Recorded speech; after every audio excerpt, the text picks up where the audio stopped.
इस बार आरोप लगाने वाला शख्स कोई और नहीं है बल्कि शैला रशीद के पिता हैं और इसी मुद्दे पर हम कर रहे हैं खास चर्चा। हमारे साथ इस वक्त अब्दुल रशीद शोरा साहब जुड़ गए हैं, अब शैला रशीद के पिता हैं। सर बहुत बहुत स्वागत है आपका आज तक पर। प्रोफेसर संगीत रागी भी हमारे साथ आ गए और मेहमान हमारे साथ जुड़ेंगे। सबसे पहले शोरा साहब मैं आपका ही रुख करूंगी। जो आरोप आपने अपनी बेटी पर लगाए हैं वो सिर्फ सनसनीखेज नहीं है, वो देश के संबंध में भी बहुत गंभीर आरोप हैं। आपको कब पहली बार ऐसा एहसास हुआ कि इस तरह की गतिविधियों में शैला इन्वॉल्व्ड है? देखिए, मैंने बहुत बार ये रिपीट भी किया, आपको भी बता रहा हूँ कि पहले शैला से पूछा जाए कि अगर ये नेशनल मेन स्ट्रीम पॉलिटिक्स में थी तो इसका अचानक कश्मीर पॉलिटिक्स में कूदने का मतलब क्या है। पहले तो ये वजाहत करे शैला, ठीक है। इसका जितना भी सोशल मीडिया पे मटेरियल अवेलेबल है उसको आप भी देख चुके हैं, दुनिया देख चुकी है कि ये किन विषयों पे बात कर रही है, ठीक है जी। अब जब जितनी देर ये नेशनल मेन स्ट्रीम पॉलिटिक्स में थी तो उन चीज़ों की इतनी अहमियत नहीं थी। जो ही ये कश्मीर के पॉलिटिक्स में आ गई उन चीज़ों की अहमियत बढ़ने लगी। इस कारण से बढ़ने लगी कि कश्मीर में इसके लिए कुछ नहीं है पॉलिटिक्स करने के लिए। नहीं, लेकिन अगर ये कश्मीर अपने की आप पॉलिटिक्स को में आना एक कोई अच्छा गुनाह तो नहीं है। इंटेलिजेंट नहीं गुनाह नहीं है। मैं कह रहा हूँ कि देखिए, ये कह रही है कि मैं रेस्टोरेशन ऑफ आर्टिकल 370 ये अपील की है इसे सुप्रीम कोर्ट में, ठीक है जी। अच्छी बात है, की है, सब ने की है, इसने भी की है। लेकिन पॉलिटिक्स कौन सा चलाना चाहती है ये? देखिए, यहाँ का पॉलिटिक्स ये है कि एब्रोगेशन 370 के बाद लोगों ने कहा कि हम कश्मीर पॉलिटिक्स में पार्टिसिपेट ही नहीं करेंगे, इलेक्शन में हिस्सा ही नहीं लेंगे, क्योंकि जब तक 370 वापस नहीं आता है तब तक इलेक्शन में उतरने का कोई मुद्दा मकसद नहीं रह जाता है। तो आज देखिए, प्रेजेंट सिचुएशन चल रहे हैं, इस वक्त बल्दियाती इलेक्शन चल रहे हैं। कौन कौन लोग इसमें कूद गए हैं? बड़े बड़े मंत्री, और जो कल तक कह रहे थे, मतलब पार्टियों के चीफ जो है, कल तक जो कह रहे थे कि हम किसी भी पार्टी इलेक्शन प्रोसेस में हिस्सा नहीं लेंगे, वो आज कह रहे हैं कि हमें बीजेपी को दूर रखने के लिए इन पॉलिटिक्स में हिस्सा लेना है। शोरा साहब देखिए, मुझे ऐसा लगता है कि जब आप ये आरोप बता रहे हैं, शोरा साहब जब ये आरोप आप बता रहे हैं ये बहुत गंभीर आरोप हैं, और मुझे लगता है आप भी ये बात समझते हैं कि जब आपने डीजीपी साहब को चिट्ठी लिख दी है तो जब आपसे भी कल को ये पूछा जाएगा कि किन आधार पर आपने ये आरोप लगाए हैं, तो या तो आपको कोई डॉक्यूमेंट्स, कोई अपनी बात को सपोर्ट करते हुए सबूत रखने होंगे ना उनके सामने, क्योंकि इस पर तो उल्टा आप भी घिर सकते हैं कि आपने किन आधार पर इतने गंभीर आरोप लगाए हैं। बताइए देश को, हमारे दर्शकों को। वही मैं कह रहा हूँ कि इसको खुद को एक्सप्लेन करना चाहिए ना।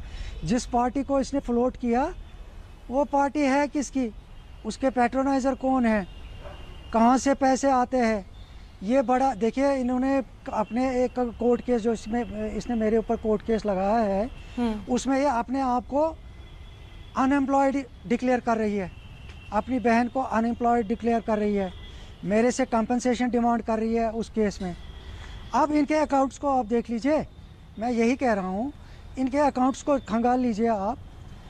देखिए, आप कह रहे हैं कि विदेशी फंडिंग आ रही है, एक अनएम्प्लॉयड, आपने जो आरोप लगाए, आपने कहा विदेशी फंडिंग मिल रही है। देखिए ना, तो आपको क्या वैसा कोई संकेत मिला, कुछ देखा आपने इस तरह का? मेरी बात सुनिए, मैं बता रहा हूँ इसकी पार्टी के जो पैट्रोनाइजर्स हैं उनमें रशीद इंजीनियर है। आपने देखा नहीं, रशीद इंजीनियर ने एमलगेमेट नहीं किया था जम्मू कश्मीर पीपल्स मूवमेंट के साथ?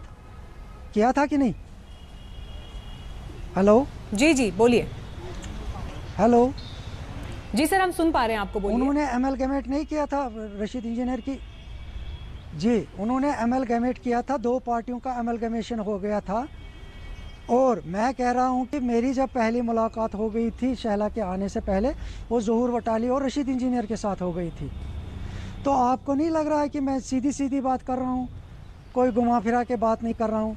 अगर रशीद इंजीनियर का अलायंस फिर जम्मू कश्मीर पीपल्स मूवमेंट के साथ हो गया, क्यों हो गया? अगर वो अपनी पार्टी चला रहे थे, अब जब हो गया तो आप भी थोड़ा सा इसमें ध्यान दीजिए कि कौन लोग हैं जो असल में इस पार्टी को चला रहे हैं, किन बुनियाद पे ये दोनों पार्टियां चल रही है। आप ये कह रहे हैं कि आपको जान से खतरा है, आपको है, शैला रशीद से जान से खतरा है, आप अपनी बेटी से डर रहे हैं, ये सब आरोप आप क्यों लगा रहे हैं? बिल्कुल बिल्कुल बिल्कुल देखिए ना, एक पढ़ी लिखी लड़की, एक अपने आप को इतनी एडवांस्ड पॉलिटिशियन कहने वाली लड़की, देखो बाप को किस इल्ज़ाम में फंसा रही है कोर्ट में। ठीक है, आप वो केस हिस्ट्री पढ़ लीजिए और देख लीजिए क्योंकि ये एक्सट्रीम सिचुएशन तब आ जाती है जब आपके पास कोई विकल्प ही नहीं रहता है बात करने की अपने बाप के साथ। देखिए, मैं इस समय शैला रशीद के ट्वीट्स देख रही हूँ। ठीक है शौरा साहब, इस वक्त मैं शैला रशीद के ट्वीट्स देख रही हूँ, जो बयान उन्होंने अपनी तरफ से रिलीज किया आपके आरोपों के बाद, और उन्होंने बहुत गंभीर आरोप आपके ऊपर लगाए हैं। उन्होंने ये लिखा है कि आप घरेलू हिंसा में इन्वॉल्व हैं, आप पत्नी को पीटते हैं, आपने बेटियों के ऊपर अत्याचार किए। इनफैक्ट उन्होंने साल 2005 का एक मोहल्ला समिति का स्क्रीनशॉट इसमें लगाया है, और 17 नवंबर 2020 का कोर्ट का ऑर्डर वो बता रही है कि आपको तो कोर्ट ने मना किया है कि आप घर ही नहीं जा सकते। जी। तो वो ये कह रही है कि ये पारिवारिक मसला है और इसका फायदा उठाकर आप बदले की भावना से ये आरोप उनके ऊपर लगा रहे हैं। देखिए, मैं भी कोर्ट में गया, जो एलिगेशंस उन्होंने मेरे ऊपर लगाई थी, मैंने उनका सिटी ऑर्डर लाया कोर्ट से। सेकंड एडिशनल जज ने मुझे रेस्टोर किया घर में विद एन ऑर्डर, जो एसएचओ के नाम था, उसमें एसएचओ को डायरेक्शन दे दी गई थी जज की तरफ से कि इनके डैडी को बाइज्जत ग्राउंड फ्लोर में रेस्टोर किया जाए और बाकी लोगों को फर्स्ट फ्लोर में रखा जाए। बाज़ाब्ता उसमें डिमार्केट किया गया है इस लाइन को। वही ऑर्डर लेके जब मैं एसएचओ के पास गया तो एसएचओ को मैंने एज पर ऑर्डर उसको इम्प्लीमेंट करने के लिए कह दिया, जो कि उन्होंने नहीं किया। मुझे नहीं पता किस इन्फ्लुएंस के तहत उन्होंने नहीं किया। वो आगे चलकर, क्योंकि मैंने डीजी साहब को जो कंप्लेंट लिखी है उसमें एसएचओ का रोल भी मैंने हाईलाइट किया है। तो ये इन बातों को उठाकर असल मुद्दे को ये इस वक्त डाइवर्ट कर रही है। क्या जो कि इसके और मेरे चिट्ठी में एक लाइन ये भी लिखी थी, जो आपने चिट्ठी लिखी है, मैंने वो पूरे 3 पन्नों की चिट्ठी आपकी पढ़ी, आपने उसमें ये भी लिखा है कि जो शैला के बॉडीगार्ड हैं वो उनके पास जो हथियार हैं वो आपकी तरफ उन्होंने उठा भी दिया था। क्या घर में कोई ऐसी गतिविधि हुई है जिसको आप देशद्रोही मान रहे हैं, जिसके बाद आपने ये शिकायत की है? नहीं, मुझे बता दीजिए। वो बंदा आता है घर में, ये लोग कमरे में बैठते हैं गुपचुप, जहाँ ब्रॉडबैंड कनेक्शन लगा हुआ है, तो क्या बाप नीचे बैठ के चुपचाप बैठा रहे और देखता रहे ये सब चीजें?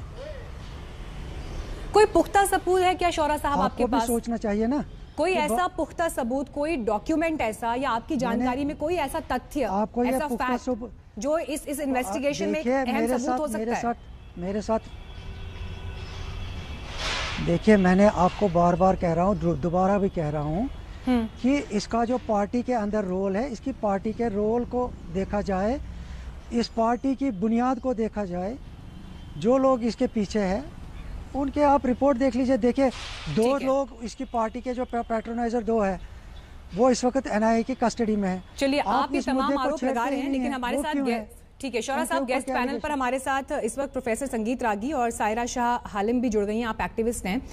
सायरा, जो आरोप पिता लगा रहे हैं, यहाँ पर गंभीर बात यह है कि सिर्फ ये एक पारिवारिक मसले के तौर पर तो नहीं देखा जा सकता, क्योंकि इसमें जिस तरह के आरोप उन्होंने लगाए हैं वो आरोप देश को लेकर बहुत गंभीर हैं। अगर ये कह रहे हैं कि बाहर विदेशी फंडिंग हो रही है और देश विरोधी गतिविधियों में उसका इस्तेमाल हो रहा है, आरोप लगाने वाला कोई बाहरी नहीं है, राइट विंग नहीं है, पिता हैं। देखिए, मैं ये क्लियर करना चाहती हूँ, मैंने शैला रशीद के ट्वीट्स पढ़े हैं कल, और ये अभी लगता है कि ये जितने आरोप इनके जो शौरा जी जो लगा रहे हैं बेबुनियाद और झूठे हैं, क्योंकि उनने बहुत क्लियरली बताया है ये पारिवारिक एक मामला है और वो शुरू से वाइफ बीटर और अब्यूजर रहे हैं। 1995 में भी उनके खिलाफ एक कंप्लेंट दर्ज हुई है और कोर्ट ने भी रिस्ट्रेनिंग ऑर्डर दिए कि वो घर में जो है